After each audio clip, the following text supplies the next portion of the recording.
Sanjib, thank you so much for joining me today. No, thank you for having me here. So another great Money 2020. What was some of their favorite content that came out of it this year? I thought it was a great show as well, and I think, we're at a point where the fintech is more mature.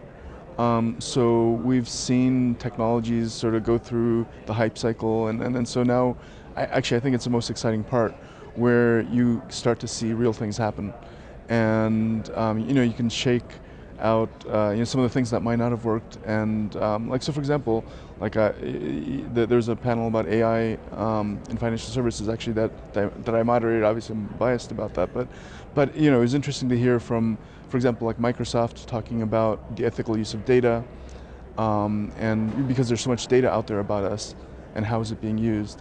And then interesting hearing from JP Morgan about how they're using AI and what specific use cases.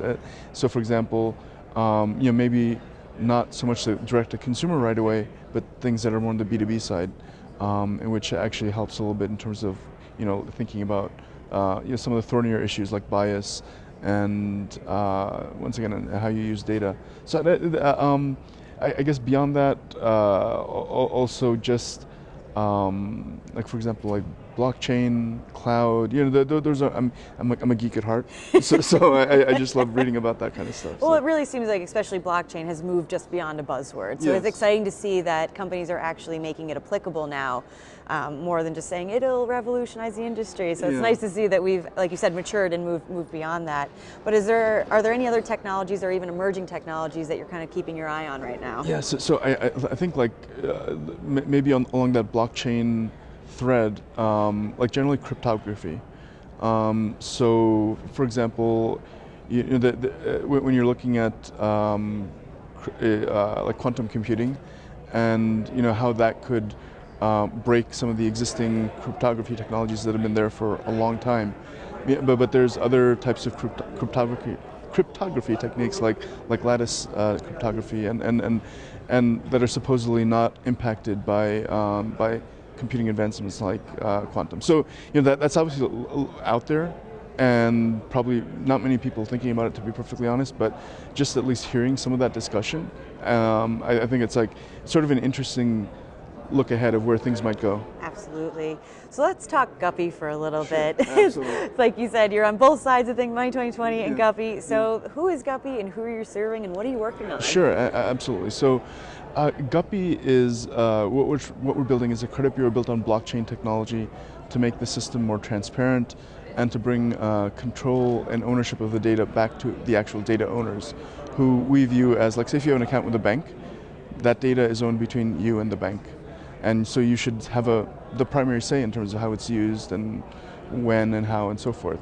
And this came about as a result of my personal experience. I used to be at Citibank. I used to manage a large credit card portfolio, one of the largest in the industry, and every 6 months, every year, we'd have these problems with bad data, and like, okay, how do we get better view of our customers? And then I actually also had a personal experience with bad data in the credit bureaus. So going back to April of 2012, on April 1st of 2012, I got engaged. April 2nd, Google acquired the startup I was working on, TXVia. April 13th, I bought an apartment in Manhattan, and April 29th, I got married. So it was a crazy month, very busy month. That's impressive. and because I was buying the apartment, they pulled my credit report. According to the credit report, I was married to a man in California. I had 5 foreclosures and 4 bad auto loans. So I just got engaged, then I had to say, hey, honey, I'm not married to a man in California. We could still get married. I promise, I swear, I don't have a double life. That was the easy conversation. But unfortunately, that's common. That's very common. It's the FTC has estimated that about 1 in 5 credit reports have errors in them, and 50% of those are major errors. So 10%, has a major problem that's going to either result in higher fees, higher APRs, or denial of services. So those are some of the types of things that we're trying to solve for. And the moment your credit goes, your basic human needs almost go. Getting a card, opening a credit card, like you said, getting an apartment. Yeah. Those normal functions on your day-to-day become so difficult. And so It's interesting. I noticed a lot, especially at Money 2020, you're starting to see more credit repair companies trying to humanize the experience, and so folks can have access to it. I thought that was really interesting this year to see. No, I absolutely totally agree. And you know, I think even thinking about it on the macroeconomic cycle, you know, that we've had several years of growth, and you know, people are, you know, they realize that it's not going to go on forever, and at some point, who knows if it's a year or 2 years or what have you, the economy is going to slow down. At which point, there's going to be a greater focus on risk management, risk technologies, and so once again, like if you're trying to be ahead of the market, those are some of the types of things you should be thinking about. And it's interesting, I don't want to say we're in a fintech recession by any means, but if we were to see that a little bit, because we have been in a bubble the last few years, you know, how would that ultimately affect the ecosystem, you think? So I think it is a good thing, because if you think back to some of the big companies that we know, they were started when times were not necessarily that great. And you know, that's when you get, you know, necessity makes, you know, is the mother of invention.